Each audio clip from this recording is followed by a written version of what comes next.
स्वराज्य वार्ता, आवाज जनसामान्याचा।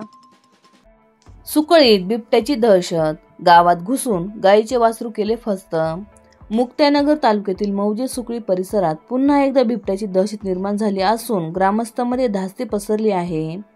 सुकळी येथे मध्यरात्रीच्या सुमारास बिबट्या थेट गावात घुसून गायीच्या वासराला फरफटत नेऊन गावाशेजारील केळीबागेच्या बांधावरती वासराला फस्त केल्याची घटना पहाटेच्या सुमारास उघडकीस आल्याने खळबळ उडाली आहे। याबाबत सविस्तर वृत्त असे की सुकळी येथील पशुपालक तथा गुराखी नामदेव तुकाराम इंगळे हे 21 मे रोजी पहाटे गुरांच्या वाड्यात चारा पाणी करण्यासाठी गेले असता एक वासरू गोठ्यात नसल्याचं लक्षात आलं।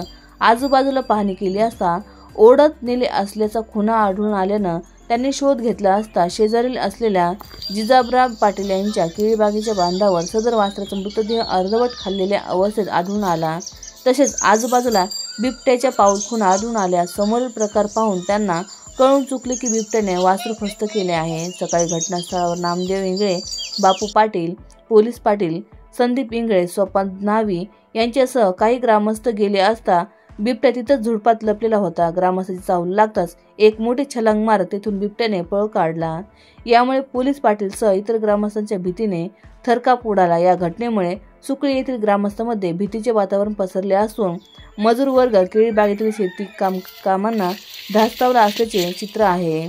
दरम्यान वडोदा वन परिक्षेत्र अधिकारी परिमल साळुंखे यांच्या मार्गदर्शनाखाली डोलारखेडा वनपाल गणेश गवळी, वनरक्षक जी.बी. गोसावी, वनरक्षक रजनीकांत चव्हाण, अतिरिक्त पशुधन विकास अधिकारी डॉ. महेश्वर रेड्डी, पोलीस पाटील संदीप इंगळे आदींनी भेट देऊन पाहणी करून पंचनामा केला।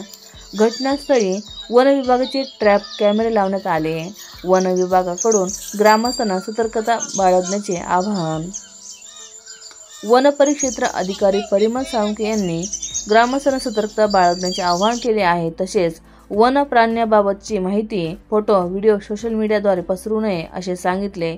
महिनाभरापूर्वी सुकळी येथील सुनील ओंकार डाबके यांच्या घरासमोरील रवींद्र नाना पाटील यांच्या केळीबागेतून एक गोरा जखमी केल्याची घटना घडली होती। 2 वर्षापूर्वी घडलेल्या घटनेची पुनरावृत्ती असाच प्रकार 2 वर्षापूर्वी शेजारील बापू प्रल्हाद पाटील यांच्या गोठ्यातील म्हशीचे पारडू बिबट्याने अशाच पद्धतीने फस्त केले होते।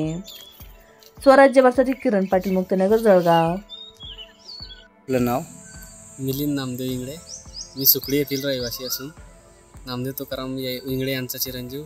माझे गुरंढोरं नेहमी वाडा आहे खाली त्या ठिकाणी असतात आणि त्या ठिकाणी माझं एक 12 महिन्याचं वासरू सकाळी वाड्यामध्ये आल्यानंतर ते दिसेनाचं झालं। त्यानंतर मी त्याचा शोध घेण्याचा प्रयत्न केला असता वाड्यामध्ये अफरातफर झालेलं, थोडंसं खरसटलेलं आढळलं। त्यानंतर मी त्या मोडने त्याचा शोध घेतला असता ते शेजारील बागेमध्ये, केळीच्या बागेमध्ये मृत अवस्थेत आढळून आलं। तरी मी त्यानंतर वन अधिकारी यांना निरोप सांगितला, कॉल केला। त्यानंतर त्यांनी येऊन या ठिकाणी पंचनामा केला। त्यानंतर वैद्यकीय अधिकारी आले, त्यांनी देखील पंचनामा केला आणि त्यांनी त्यांची प्रोसिजर कंप्लीट केली। आपलं नाव? माझं नाव मिलिंद नामदेव इंगळे, मी सुकळी येथील गुराखी।